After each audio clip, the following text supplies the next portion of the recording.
দেড় মাস ধরে পানিতে বাস করছেন ৩১ জেলার ৪০ লাখ মানুষ। খাবার ও পানির জন্য হাহাকার।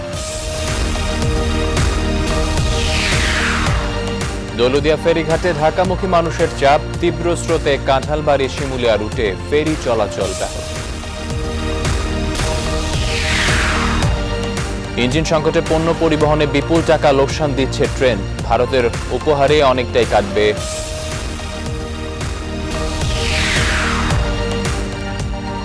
এক সময়ে ফেলে দেয়া গরু মহিষের নারী ভুঁড়ি থেকে আয় হচ্ছে কয়েকশো কোটি টাকা। রপ্তানি হচ্ছে চীন, হংকং, থাইল্যান্ড ও ভিয়েতনাম। ক্রমেই সচল হচ্ছে পর্যটন কেন্দ্র। স্বাস্থ্যবিধি মেনে খুলছে বেসরকারিগুলো।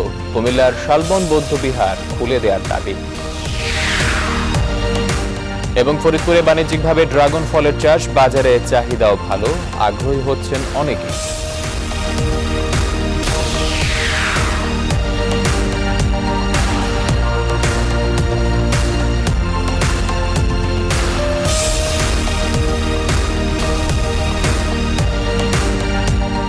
স্বাগত নিউজ 24 দেশ সংবাদে। সাথে আছি আমি আকাশ এহসান। দেখছিলেন সংবাদ শিরোনাম, এবার বিস্তারিত। শুরুতেই বন্যা পরিস্থিতির খবরাখবর। ৩ দফা বন্যায় পানিবন্দী ৩১ জেলার অর্ধকোটি মানুষ। বানভাসীদের হাতে কাজ নেই, নগদ টাকাও নেই। সব মিলিয়ে অভাব অনটনের দিশেহারা বন্যার্তরা। বন্যা কবলিত এলাকায় দেখা দিয়েছে তীব্র বিশুদ্ধ পানি ও খাবার সংকট। ছড়িয়ে পড়েছে পানিবাহিত নানা রোগ। এদিকে বিভিন্ন জেলায় কয়েক লাখ হেক্টর ফসলি জমি প্লাবিত হওয়ায় বিপাকে পড়েছেন কৃষক। প্রতিনিধিদের তথ্য ও চিত্রে ডেস্ক রিপোর্ট। জামালপুরে যমুনার পানি কমতে থাকায় বন্যা পরিস্থিতির কিছুটা উন্নতি হয়েছে। তবে ধীরগতিতে পানি নামার কারণে এখনও অনেকে রয়েছে বন্যা নিয়ন্ত্রণ বাঁধ, রাস্তার পাশে, আবার কেউ আশ্রয় নিয়েছে ব্রিজের উপরে। দীর্ঘস্থায়ী বন্যা ও করোনার কারণে কাজকর্ম না থাকায় পরিবার পরিজন নিয়ে মানবেতর জীবনযাপন করছেন বানভাসীরা। কুড়িগ্রামে ধরলা ও ব্রহ্মপুত্রের পানি কিছুটা কমলেও বিপদসীমার ওপর দিয়ে প্রবাহিত হচ্ছে। তবে নিম্নাঞ্চলের বাড়িঘর এখনও পানির নিচে। রাস্তা কিংবা মাঠঘাটও জলমগ্ন। টানা ১.৫ মাসের বেশি সময় ধরে বানের পানি থাকায় চরম কষ্টে দিন কাটাচ্ছেন বানভাসীরা। বন্যা দুর্গত এলাকায় ছড়িয়ে পড়েছে পানিবাহিত নানা রোগ।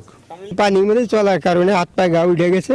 গরু বাছুরের এদিকে রোগ ব্যাধি বৃদ্ধি হয়েছে। ডায়রিয়া, কলেরা এবং পানিবাহিত রোগগুলো বিস্তার লাভ করতে পারে এবং সেই জন্য আমাদের কমিউনিটি লেভেলে 85টি টিম প্রস্তুত রয়েছে।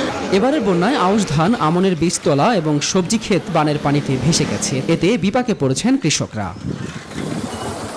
গাইবান্ধায় নদ নদীর পানি কমতে শুরু করেছে। এতে বন্যা পরিস্থিতির কিছুটা উন্নতি হয়েছে। তবে বানভাসীদের অভিযোগ, দীর্ঘদিন বেকার থাকায় আর্থিক সংকটে দিন কাটাচ্ছেন তারা। আমরা তো পয়সা মিটাচ্ছি, কোনোখানে জায়গা পাইতেছি না। পানি তো অভাব, টিউবওয়েল 2 গাছে পানি, সেই পানি খাই। ফরিদপুরে পদ্মার পানি এখনও বিপদসীমার ওপরে। তবে বিভিন্ন স্থান থেকে বানের পানি নেমে যাওয়ায় বসত বাড়িতে ফিরতে শুরু করেছেন অনেকেই। তবে চরাঞ্চলের বেশিরভাগ স্থান এখনও পানির নিচে। Desk report, news 24। এই মুহূর্তে বন্যা পরিস্থিতির খবর জানাতে সিরাজগঞ্জ ও টাঙ্গাইল থেকে আমাদের সঙ্গে যুক্ত হচ্ছেন সহকর্মী আব্দুস সামাদ সাইম ও আতিকুর রহমান। শুরুতেই সিরাজগঞ্জ থেকে যুক্ত হচ্ছেন সাইম। সাইম, সিরাজগঞ্জের চরাঞ্চলের মানুষ ১.৫ মাসেরও বেশি সময় ধরে পানিবন্দী আমরা জানি। কিভাবে কাটছে তাদের দিন, আমাদের জানাবেন।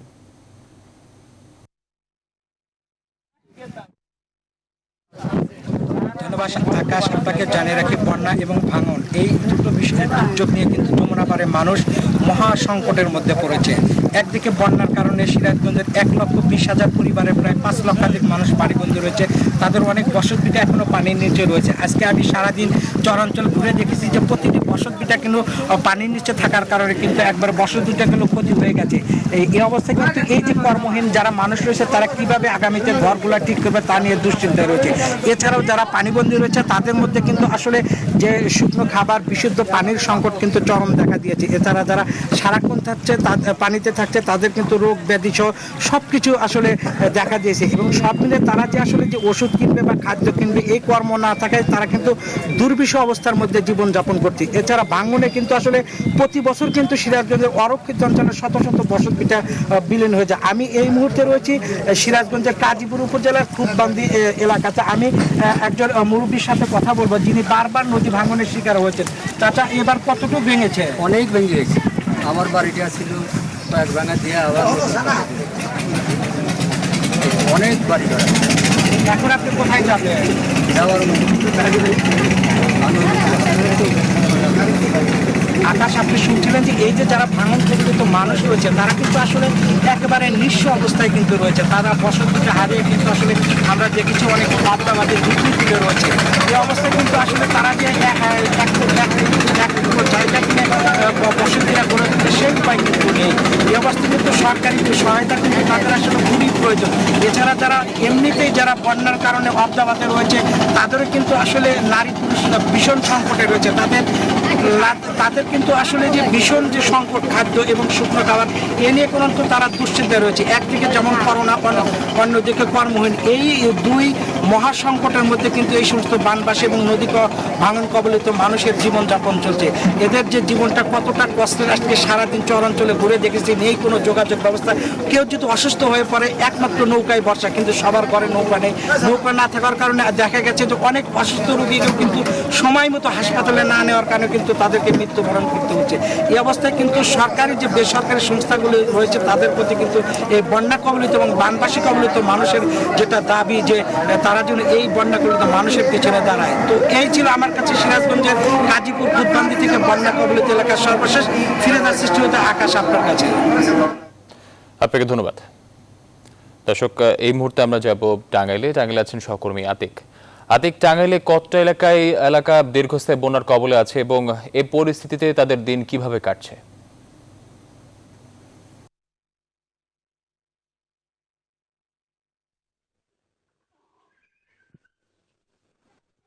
ধন্যবাদ আকাশ। টাঙ্গাইলে কিন্তু 12টি উপজেলার মধ্যে 11টি উপজেলায় এখন বর্তমানে পানিবন্দী অবস্থার মধ্যে রয়েছে এবং প্রায় 7 লক্ষাধিক মানুষ কিন্তু এখন পানিবন্দী অবস্থার মধ্যে পড়তে হয়েছে। নিম্ন অঞ্চল, মধ্য অঞ্চল এবং দু অঞ্চলেই কিন্তু প্রায় লক্ষ লক্ষ মানুষ কিন্তু আসলে পানিবন্দী অবস্থায় মানবতার জীবনযাপন তারা করছেন এবং যে শহর অঞ্চলেও কিন্তু পানি প্রবেশ করেছে। আমি রয়েছে টাঙ্গাইল ঘাটাইল উপজেলায় পৌরসভা এলাকায় এবং এই পৌরসভা এলাকায় ইতিমধ্যেই কিন্তু আসলে পানি প্রবেশ করেছে, যার কারণে কিন্তু অনেকটাই দুর্বিষহ জীবনযাপন করছেন এই অঞ্চলের মানুষগুলো এবং ত্রাণের কিন্তু অনেক স্বল্পতা রয়েছে। মানুষের যে ত্রাণ হাহাকার, অর্থাৎ পানি, বিশুদ্ধ পানি, শুকনো খাবার সবকিছু মিলেই কিন্তু আসলে মানুষের যে জীবনযাত্রা বলা চলে তৃতীয় দফার বন্যায় অনেকটাই কিন্তু টাঙ্গাইলের ক্ষয়ক্ষতি ব্যাপক পরিমাণ হয়েছে এবং এই মানুষগুলো আসলে যারা এই চর অঞ্চল মানুষগুলো তাদের ঘরবাড়ি ছেড়ে রাস্তায় আশ্রয় নিয়েছেন তাদেরও কিন্তু অনেকটাই জীবন কিন্তু তাদের সমস্যার মধ্যে তারা রয়েছেন। অর্থাৎ তাদের যে খাবারের অভাব, বিশুদ্ধ পানির অভাব সব মিলিয়ে আসলে টাঙ্গাইলের এবার তৃতীয় দফার বন্যার ব্যাপক পরিমাণ ক্ষয়ক্ষতি আমরা লক্ষ্য করেছি এবং এই ক্ষয়ক্ষতি পরিমাণ আসলে যে এই বিগত 20 বছরেও কিন্তু এরকম বন্যার দেখা দেয়নি টাঙ্গাইলে, যেটি এবারের বন্যায় আসলে অনেকটাই দেখা দিয়েছে। আকাশ, এই ছিল আমার কাছে সর্বশেষ টাঙ্গাইলের বন্যা পরিস্থিতি নিয়ে। আতিক, আপনাকে ধন্যবাদ। দর্শক, বন্যার মানুষের কষ্টের কথা জানাচ্ছিলেন সহকর্মী আতিক এবং সাইম। বরিশালে সোমবার রাত থেকে মঙ্গলবার সকাল 10:30 পর্যন্ত 96 মিলিমিটার বৃষ্টি হয়েছে। এতে নগরীর বটতলা রোড, বগুড়া রোড, কালীবাড়ি রোড সহ বিভিন্ন সড়কে জলজটের সৃষ্টি হয়। এতে দুর্ভোগ পড়ে সাধারণ মানুষ। স্থানীয় আবহাওয়া অফিস জানায়, মৌসুমী বায়ুর প্রভাবের কারণে সোমবার রাত 4:10 বৃষ্টি শুরু হয়। এ সময় ব্যাপক বজ্রসহ ভারী বৃষ্টি হয়। দুর্যোগপূর্ণ আবহাওয়ার কারণে বরিশাল নদী বন্দরে জারি করা হয়েছে 1 নম্বর সতর্কতার সংকেত। এদিকে সকালে বৃষ্টির সময় আকস্মিক বজ্রপাতে পেয়ারা বোঝাই একটি ট্রলার থেকে নয়া ভাঙুলি নদীতে পড়ে নিখোঁজ হয় পেয়ারা ব্যবসায়ী মোহাম্মদ শামীম। তাকে উদ্ধারে নদীতে তল্লাশি চলছে বলে জানিয়েছে হিজলা নৌ পুলিশ।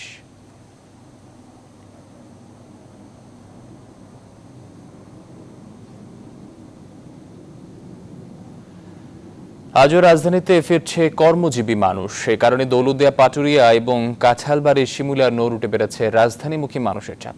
স্বাস্থ্য ঝুঁকি নিয়েই গাদাগাদি করে ফিরছেন কর্মজীবী মানুষ।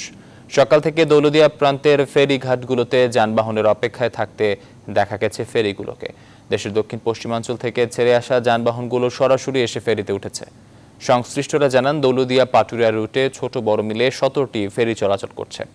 তবে নদীতে তীব্র স্রোত থাকার কারণে কাঁঠালবাড়ি শিমুলিয়া নৌ রুটে ফেরি চলাচল ব্যাহত হচ্ছে। এতে শিমুলিয়া ঘাটে কয়েকশো যানবাহন পারাপারের অপেক্ষায় রয়েছে। এ নৌ রুটে যাত্রীদের চলাচলের জন্য 27টি লঞ্চ ও 3 শতাধিক স্পিড বোট চলাচল করছে।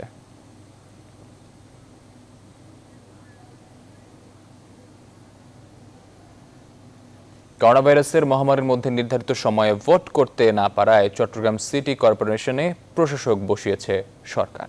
চট্টগ্রাম মহানগর আওয়ামী লীগের সহসভাপতি মোহাম্মদ খোরশেদ আলম সুজনকে এই সিটির প্রশাসকের দায়িত্ব দেওয়া হয়েছে বলে স্থানীয় সরকার মন্ত্রী তাজুল ইসলাম জানিয়েছেন। উত্তীর্ণ হওয়ার পরে সিটি কর্পোরেশনের সঙ্গত কারণে নির্বাচন অনুষ্ঠিত হওয়ার কথা ছিল, কিন্তু করোনা ভাইরাসের এই দুর্যোগকালীন সময়ে নির্বাচন কমিশন বাধ্য হয়েছে নির্বাচনকে পোস্টপন্ড করতে। নিকটকালের ভিতরে নির্বাচন অনুষ্ঠিত না হওয়ার জন্য একটা সিদ্ধান্ত নির্বাচন কমিশন জানিয়েছে। তাই আইন অনুযায়ী সেখানে প্রশাসক নিয়োগ করা বাধ্যতামূলক। মোহাম্মদ খোরশেদ আলম সুজনকে চট্টগ্রাম সিটি কর্পোরেশনের প্রশাসক হিসেবে নিয়োগ দান করেছেন। চট্টগ্রাম সিটি কর্পোরেশনের 2019-20 অর্থ বছরের সংশোধিত এবং 2020-21 অর্থ বছরের প্রস্তাবিত বাজেট ঘোষণা করেছেন মেয়র আজমন নাসির উদ্দিন। দুপুরে চট্টগ্রাম ক্লাবের হলরুমে বাজেট ঘোষণা অনুষ্ঠানের আয়োজন করা হয়। মেয়র বলেন, চট্টগ্রাম নগরের উন্নয়নে বিভিন্ন প্রকল্প হাতে আছে সিটি কর্পোরেশনের। এর মধ্যে অনেকগুলো চলমান, তবুও শহর এরই মধ্যে পাল্টে গেছে অনেকটা। এবারের বাজেটে জলাবদ্ধতা নিরসনকে বিশেষ গুরুত্ব দেওয়া হয়েছে বলেও জানান তিনি।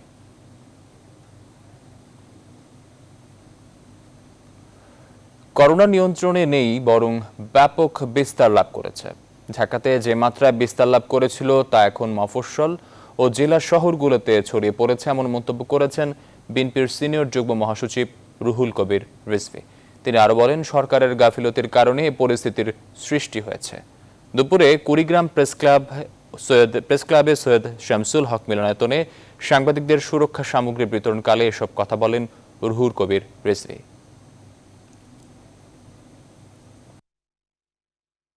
করোনা তো নিয়ন্ত্রণে নেই, বরং করোনা আরো ব্যাপক বিস্তার লাভ করছে এবং ঢাকাতে যেটা ব্যাপক মাত্রায় বিস্তার লাভ করেছিল, এখন মফস্বল শহরগুলোতে, জেলা শহরগুলোতে এর বিস্তারের মাত্রা অত্যাধিক। এটার কারণটাই হচ্ছে সরকার কোনো ধরনের প্রতিরোধমূলক যে ব্যবস্থা, সেটা প্রথম থেকেই তারা গাফিলতি করেছে। ইঞ্জিন সংকটের পণ্য পরিবহনকালে বিপুল টাকা লোকসান গুনতে হচ্ছে রেলওয়েকে। এমনকি ভারত থেকে রেলপথে আমদানি করা পণ্যবাহী ওয়াগন সময় মতো খালাস করতে না পারায় ভারতীয় রেলকে ক্ষতিপূরণও দিয়ে যাচ্ছে বাংলাদেশ। তবে সম্প্রতি ভারত থেকে 10টি ইঞ্জিন উপহার পাওয়ায় ওয়াগন জট অনেকটাই কেটে যাবে বলে আশা রেল কর্তৃপক্ষের। রাজশাহী থেকে কাজী শাহেদের প্রতিবেদন। ভারত থেকে আমদানি করা পণ্যবাহী ওয়াগনের বহর নিয়ে বাংলাদেশের সীমান্তবর্তী স্টেশনগুলোতে আসে ট্রেন। এরপর আইনি প্রক্রিয়া শেষে ফেরত যায় শুধুমাত্র ইঞ্জিন। বাংলাদেশ রেলওয়ের ইঞ্জিন গিয়ে মালবাহী ওয়াগনের বহর নিয়ে যায় বিভিন্ন গন্তব্যে। ইঞ্জিন সংকটে প্রায় জট বাঁধে ওয়াগনের, ফলে ওয়াগনগুলো নির্ধারিত সময়ের মধ্যে ফেরত পাঠাতে না পারায় বিপুল অঙ্কের ক্ষতিপূরণ দিতে হয় ভারতীয় রেলওয়েকে। আমরা যদি 10 দিনের ভিতরে আমরা ওনাদের এই র্যাকগুলি এনে ওনাদের কাছে না পৌঁছাইতে পারি, এটার জন্য আমাদেরকে হায়ার চার্জ দিতে হয়, পেনাল্টি দিতে হয়। এটাতে করে আমাদের যে আর্নিংটা আমাদের খুব একটা হয় না। দুই দেশের বন্ধুত্বপূর্ণ সম্পর্কের কারণে ভারত 10টি ইঞ্জিন উপহার দিয়েছে বাংলাদেশকে। এসব ইঞ্জিন ব্যবহার হবে পণ্য পরিবহনের কাজে, ফলে ওয়াগন জট কেটে যাবে। আমাদের টেকনিক্যাল কমিটি এই 10টা ব্রডগেজ লোকোমোটিভ নেওয়ার ব্যাপারে সিদ্ধান্ত গ্রহণ করেছে এবং ওনাদের সাথে দুই দেশের বন্ধুত্বপূর্ণ সম্পর্কের কারণে পরবর্তীতে ওনারা গ্র্যান্ট হিসাবে দিতে ওনারা সম্মত হয়েছে। তবে ব্যবসায়ীরা বলছেন, ইঞ্জিন বাড়ানোর সুবিধা তখনই মিলবে যখন অবকাঠামোগত সুবিধা নিশ্চিত করা যাবে। বিশেষ করে ট্রাক ওজন করার কোনো স্কেল নাই, লেবার পর্যাপ্ত নাই, যন্ত্রপাতির অভাব অনেক, এগুলো অনেক সময় লাগে, দীর্ঘ সময় লাগে আনলোড করতে। পণ্যটা খালাসের জন্য আমরা বলছিলাম যে রাজশাহীর আশেপাশে বেলপুকুর অথবা নাচল এই অঞ্চলের মধ্যে যদি একটা স্টেট ইয়ার্ড করা হয়, সেক্ষেত্রে যারা ব্যবসায়িক আছেন আমরা তাদের জন্য খুব সুবিধা হবে। ভারত থেকে রেলপথে বিভিন্ন পণ্য সরাসরি বাংলাদেশে প্রবেশ করে রহনপুর, দর্শনা, বেনাপোল ও বিরল সীমান্ত স্টেশন দিয়ে। কাজী শাহেদ, নিউজ 24, রাজশাহী। প্রতি বছরই প্রায় কোটি টাকার সমমূল্যের গরু মহিষের নাড়ি ভুঁড়ি চট্টগ্রাম থেকে বিদেশে রপ্তানি করা হচ্ছে। সিংহভাগই যাচ্ছে চীন, হংকং, থাইল্যান্ড ও ভিয়েতনামে। এটি দিয়ে উন্নত মানের স্যুপ ও সালাদ তৈরি হয় এবং তা চীনাদের কাছে বেশ জনপ্রিয় খাবার। নয়ন বড়ুয়া জয়ের তথ্য ও চিত্রে ডেস্ক রিপোর্ট। ইংরেজিতে নারী ভুঁড়ির নাম ওমাসম, যা এক সময় উচ্ছিষ্ট হিসেবে খাল, নালা ও ডোবায় ফেলে দেয়া হতো। তবে গেল কয়েক বছর ধরে পাল্টে গেছে সে চিত্র। গরু মহিষের ফেলে দেয়া নারী ভুঁড়ি বা ওমাসম রপ্তানি করে বছরে কোটি টাকা আয় করছে চট্টগ্রামের একদল তরুণ ব্যবসায়ী। চামড়ার মতো পশুর এসব উচ্ছিষ্ট এখন সংগ্রহ করছে একদল তরুণ, আর অল্প পুঁজিতে লাভ বেশি হওয়ায় খুশি রপ্তানিকারকরা। গরুর নাড়ি বুড়ি এগুলো আগে মানুষ ফেলে দিত, এগুলো এখন আমরা আনি গোডাউনে বিক্রি করতেছি। এটা ভালো চাহিদা, ভালো প্রফিট হয়, আমরাও প্রফিট পাই, যারা বিক্রি করে তারাও প্রফিট পায়। এটা চায়না এবং ইউরোপে এক্সপোর্ট হয়। এগুলো কুকুরের খাদ্য বানায়, এরা বিভিন্ন প্রক্রিয়াজাত করে খায়। ওমাসম দিয়ে চীন, হংকং, ভিয়েতনাম সহ ইউরোপে উন্নত মানের স্যুপ ও সালাদ তৈরি হয়। এটা আপনার বাংলাদেশে আগে গরু জব হইলে ফেলে দিত, তো এখন যেহেতু চাইনারা নিচ্ছে, আমরা বাস এই অনেক লোক লাগছি, ওরাদের কর্ম হচ্ছে, বাস গোবর টুবর দুই আনতেছে, একটা আমরা 300 টাকা 700 টাকা করে কিনতেছি। লাভজনক এই ব্যবসায় স্বল্প সুদে ব্যাংক ঋণের সুবিধা পেলে কোটি কোটি টাকা বৈদেশিক মুদ্রা আয় করা সম্ভব বলে মনে করেন সংশ্লিষ্টরা। Desk report, news 24। 4.5 মাস পর সোমবার থেকে সীমিত পরিসরে খুলে দেওয়া হচ্ছে নরসিংদীর ড্রিম হলিডে পার্ক। করোনার সংক্রমণ রোধে লোক সমাগম এড়াতে বন্ধ রাখা হয়েছে কিছু রাইডস। দর্শনার্থীদের সর্বোচ্চ সুরক্ষায় নেওয়া হয়েছে বিশেষ ব্যবস্থা। রয়েছে সামাজিক দূরত্ব মেনে চলার সতর্কবার্তাও। হৃদয় খানের তথ্য চিত্রে ডেস্ক রিপোর্ট। করোনা সংক্রমণ রোধে গেল 18 মার্চ নরসিংদীর ড্রিম হলিডে পার্ক বন্ধ করে দেয় কর্তৃপক্ষ। তবে সোমবার থেকে স্বাস্থ্যবিধি মেনে দর্শনার্থীদের সর্বোচ্চ সুরক্ষা নিশ্চিত করে সীমিত পরিসরে পার্কটি খুলে দেওয়া হয়েছে। আমাদের এখানে টানেল আছে, জীবাণুনাশক টানেল আছে এবং হ্যান্ড স্যানিটাইজার বিভিন্ন স্পটে পর্যাপ্ত পরিমাণে আমরা হ্যান্ড স্যানিটাইজার দিয়েছি। ওয়াশ করার বিভিন্ন বুথ আছে আমাদের। করোনা সংক্রমণ রোধে লোক সমাগম এড়াতে বন্ধ রাখা হয়েছে কিছু রাইডস। মাস্ক পরে সবাইকে ঢুকতে হচ্ছে পার্কে, বাদ পড়ছে না শিশুরাও। আর প্রত্যেকের তাপমাত্রা পরীক্ষা করে দেয়া হচ্ছে প্রবেশের অনুমতি। এমনকি হ্যান্ড স্যানিটাইজার ব্যবহারের পরেই বিভিন্ন রাইড উপভোগ করতে দেয়া হচ্ছে। করোনাকে উপেক্ষা করে ঈদ আনন্দ উপভোগ করতে পরিবার পরিজন নিয়ে ছুটে আসছেন অনেকেই। করোনার জন্য মানুষ সবাই আতঙ্ক, তার মধ্যে দিয়েও আনন্দ ফুর্তির মধ্যে থাকতে হবে। শুধু করোনা নিয়ে বসে থাকলে তো জীবন চলবে না। আমরা সবাই সেফটি রুলস মেনটেন করছি। আমরা মাস্ক পরা, হ্যান্ড গ্লাভস এগুলো ইউজ করছি। এখানে আসলে করোনার অনেক সতর্কতা করছে, আমার খুব ভালো লাগছে এখানে এসে। প্রায় 120 বিঘা জমির ওপর নির্মিত এই পার্কটিতে রয়েছে বঙ্গবন্ধু স্যাটেলাইট, পদ্মা সেতু, কর্ণফুলী টানেল সহ বাচ্চাদের বিভিন্ন আকর্ষণীয় রাইডস। Desk report, news 24। ধীরে ধীরে সচল হচ্ছে পর্যটন কেন্দ্রগুলো। ঘরেবন্দি মানুষ এখন বেরিয়ে পড়ছেন খোলা হাওয়ার সন্ধানে। আনুষ্ঠানিকভাবে পর্যটন কেন্দ্রগুলো খুলে দেওয়ার ঘোষণা না থাকলেও নানাভাবে ঘুরতে বের হচ্ছে মানুষ। বিস্তারিত জানাতে চট্টগ্রাম থেকে যুক্ত হচ্ছেন সহকর্মী নয়ন বড়ুয়া জয়। জয়, চট্টগ্রামে পর্যটন কেন্দ্র আনুষ্ঠানিকভাবে খুলে দেওয়া হয়নি, তবুও মানুষ কি বের হচ্ছেন কিনা এবং কি চিত্র দেখছেন?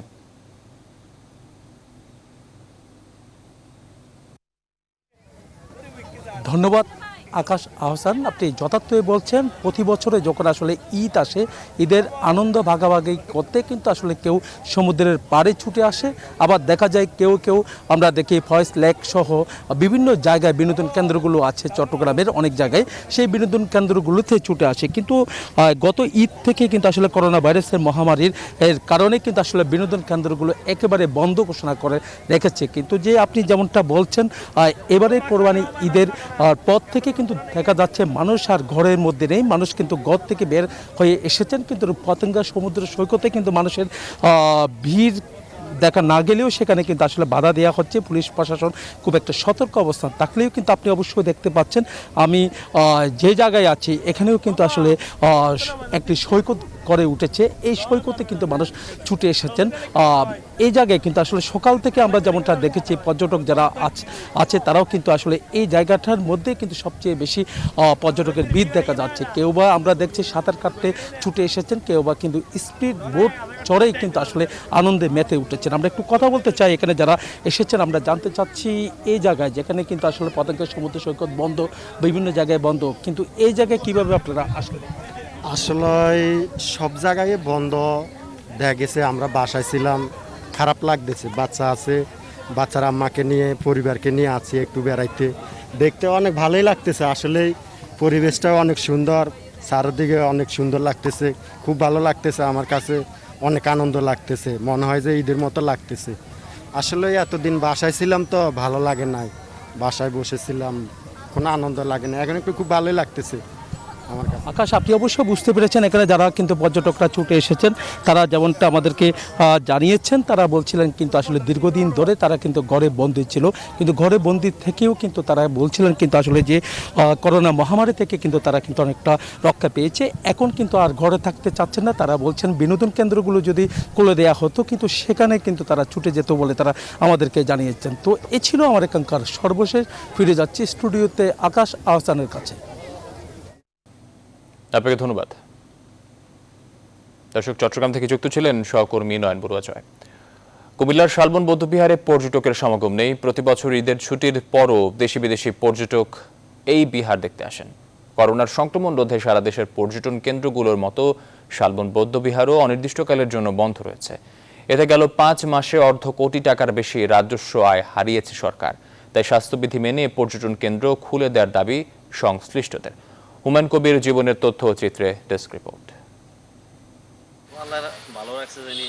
কুমিল্লার কোটবাড়ির ময়নামতি জাদুঘরের কাছেই শালবন বৌদ্ধবিহার। অমূল্য প্রত্নসম্পদে সমৃদ্ধ স্থানটি আগে শালবন রাজার বাড়ি নামে পরিচিত ছিল। তবে 1955 সালে খননের পর 550 ফুট এলাকা জুড়ে বিস্তৃত একটি বৌদ্ধবিহারের ভূমি নকশা উন্মোচিত হয়।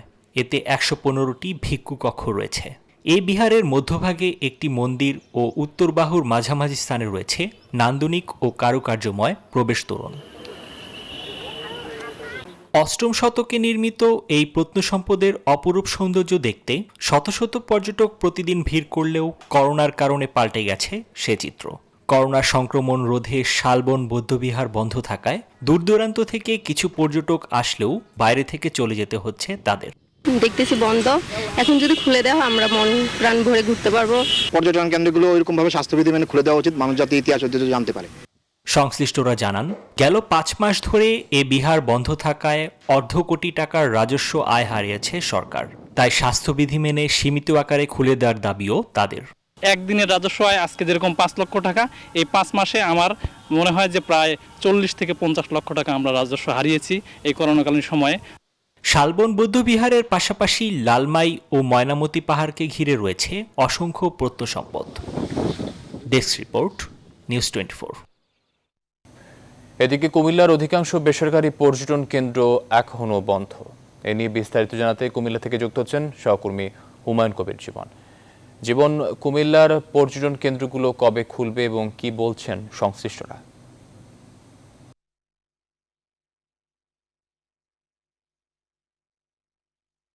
আপনাকে ধন্যবাদ। আমি এই মুহূর্তে এসেছি কুমিল্লার সদর দক্ষিণ উপজেলা ঢুলিপাড়া এলাকায় অবস্থিত ফানটাউন বিনোদন কেন্দ্রে। আপনাকে জানাতে চাচ্ছি আকাশ, আসলে এই করোনা পরিস্থিতির কারণে দীর্ঘ 5 মাস ধরে কুমিল্লার বেশ কিছু বিনোদন কেন্দ্র রয়েছে, সেগুলি আসলে বন্ধ অবস্থায় আমরা দেখতে পেয়েছি এবং পরপর 2টি ঈদও অনেক দর্শনার্থী যারা বন্ধ অবস্থায় রয়েছেন, যারা জানেন না, তারা এসে আসলে ঘুরতে এসে তারা হতাশ হয়ে ফিরে গিয়েছেন। তবে কয়েকজন দর্শনার্থী বলেছেন যে যদি আসলে স্বাস্থ্যবিধি মেনে যদি বিনোদন কেন্দ্রগুলি খুলে তাহলে সীমিত তারা ঘোরার সুযোগ পেতেন। তো আমরা যে বিনোদন কেন্দ্রে এসেছি সেটি আসলে দীর্ঘ 5 মাস বন্ধ থাকার কারণে এখানে শতাধিক পরিবার তারা খুবই কষ্টের দিন কাটাচ্ছেন। কিন্তু আমরা এখানকার যিনি কর্মকর্তা মাস তো এই বিনোদন কেন্দ্র বন্ধ রয়েছে, আপনারা কিভাবে সময় কাটাচ্ছেন? আমরা অত্যন্ত মানবতার জীবন যাপন করছি। শতাধিক কর্মচারী এখানে বেকার হয়ে পড়ে আছে। তাছাড়া আপনি দেখতে পাবেন অনেক দামি দামি কিছু রাইড আছে যেগুলো খুব অচল অবস্থায় পড়েছে, যে কোনো সময় এগুলো নষ্ট হয়ে যেতে পারে।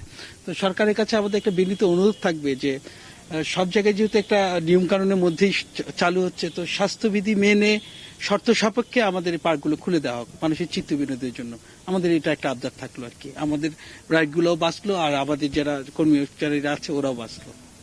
ধন্যবাদ আপনাকে। আপনি বলছিলেন যে আসলে স্বাস্থ্যবিধি মেনে যেন বিনোদন কেন্দ্রগুলো খুলে দেওয়া হয়। এই জন্য আমার কাছে সর্বশেষ আমি স্টুডিওতে ফিরে যাচ্ছি আপনার কাছে। ধন্যবাদ আপনাকে। দর্শক, কুমিল্লা থেকে যুক্ত ছিলেন সহকর্মী হুমায়ুন কবির জীবন। সংবাদের রিপোর্ট জানিয়েছে আরও একটি বিরতির সঙ্গে থাকুন। বিরতির পর আবারও স্বাগত দেশ সংবাদে। চাঁদপুরের কচু উপজেলা স্বাস্থ্য কমপ্লেক্সকে হাই ফ্লো নেজাল ক্যানেলা ও অক্সিজেন সরবরাহকারী সরঞ্জাম উপহার দিয়েছেন আওয়ামী লীগের তথ্য গবেষণা সম্পাদক ডক্টর সেলিম মাহমুদ। রোববার দুপুরে উপজেলা স্বাস্থ্য কমপ্লেক্সে নিজ উপস্থিত থেকে এসব সরঞ্জাম হস্তান্তর করেন সেলিম মাহমুদ। ভিডিও কনফারেন্সে অনুষ্ঠান উদ্বোধন করেন কচুয়ার সংসদ সদস্য মহিউদ্দিন খান আলমগীর। প্রধান অতিথি হিসেবে বক্তব্য রাখেন ডক্টর সেলিম মাহমুদ। নাটোরের সিংড়ায় বানভাসী মানুষের মাঝে মাংস বিতরণ করেছে জেলা বিএনপি। সকালে সিংড়া সরকারি বালিকা উচ্চ বিদ্যালয় আশ্রয় কেন্দ্রে এ উপলক্ষে অনুষ্ঠানের আয়োজন করা হয়। এতে প্রধান অতিথি হিসেবে যোগ দেন বিএনপির কেন্দ্রীয় সাংগঠনিক সম্পাদক অ্যাডভোকেট রুহুল কুদ্দুস তালুকদার দুরু। এই আয়োজনে ৫ শতাধিক মানুষকে উপহার দেওয়া হয়। এদের মধ্যে মুসলিমদের গরুর মাংস, সনাতন ধর্মী মানুষকে খাসির মাংস দেওয়া হয়। ফরিদপুরে প্রথমবারের মতো বাণিজ্যিকভাবে ড্রাগন ফলের বাগান করে দৃষ্টান্ত স্থাপন করেছেন জামাল মুন্সি নামে এক যুবক। বাজারে ফলটির ব্যাপক চাহিদা থাকায় প্রথম বছরেই লাভের মুখ দেখছেন তিনি। তার সাফল্য দেখে এ ফল উৎপাদনে আগ্রহী উঠেছেন অনেকে। খায়রুজ্জামান সোহাগের তথ্য ও চিত্রে ডেস্ক রিপোর্ট। ফরিদপুরের নগরকান্দা উপজেলার চরযশোরতি ইউনিয়নের নিখুরহাটি গ্রামের শিক্ষিত যুবক জামাল মুন্সি ইঞ্জিনিয়ারিং পাশ করে চাকরির বড় ধরনের সুযোগ পেলেও তা না করে নিজ গ্রামেই গড়ে তুলেছেন ড্রাগন ফলের বাগান। 17 মাস আগে ড্রাগন ফলের গাছ লাগালেও বর্তমানে বাগানটি ড্রাগন ফলে ভরে উঠেছে। এ বাগান করতে তার মোট খরচ হয়েছে 2,80,000 টাকা। 8 মাস আগে প্রথম দফায় ফল বিক্রি করেন 30,000 টাকা। চলতি মাসে 2 দফায় ফল বিক্রি করেছেন 2 লাখ টাকায়। বর্তমানে তার বাগানে যে পরিমাণ ফল রয়েছে তা আগামী নভেম্বর পর্যন্ত আরও 1 থেকে 1.5 লাখ টাকায় বিক্রি করতে পারবেন বলে আশা করেন তিনি। প্রথম বছরে যে অবস্থা ফলের, তাতে মনে হচ্ছে যে 1000 থেকে 1200 কেজি ফল আসবে এবং আমার যে বাগানের যে খরচ সেটা উঠে আসবে। জামাল মুন্সির সাফল্য দেখে আগ্রহী হয়ে উঠেছেন অনেকেই। আমি দেখে গেলাম, এখন আমার হয়তো আগ্রহটা আরো বাড়বে। এবং বাগানে এত সুন্দর ফল এই বাগানে হয়েছে যা অন্য কোনো বাগানে দেখা যায় না। আমরা আত্মনির্ভরশীল হওয়ার জন্য এ ধরনের চাষবাসের প্রতি অনুপ্রাণিত হবে। ফরিদপুরে ড্রাগন ফলের উৎপাদন প্রসারের লক্ষ্যে আগ্রহীদের সব ধরনের সহযোগিতা করছে স্থানীয় কৃষি বিভাগ। ভোক্তাদের মধ্যে এই ফলের চাহিদা দিন দিন বৃদ্ধি পাচ্ছে, আর এর আবাদ যাতে নির্বিঘ্ন হতে পারে এর জন্য আমরা নিয়মিত উৎপাদনকারী চাষিদের সাথে কথা বলছি এবং তাদের বিভিন্ন কারিগরি পরামর্শ দিয়ে যাচ্ছি। ফরিদপুর জেলায় এবছর 5 হেক্টর জমিতে ড্রাগন ফলের আবাদ করা হয়েছে, যা থেকে প্রায় 1.5 কোটি টাকার ফল বিক্রি করা যাবে বলে জানান সংশ্লিষ্টরা। Desk report, news 24। এই ছিল দেশ সংবাদে। সাথে থাকার জন্য ধন্যবাদ সবাই।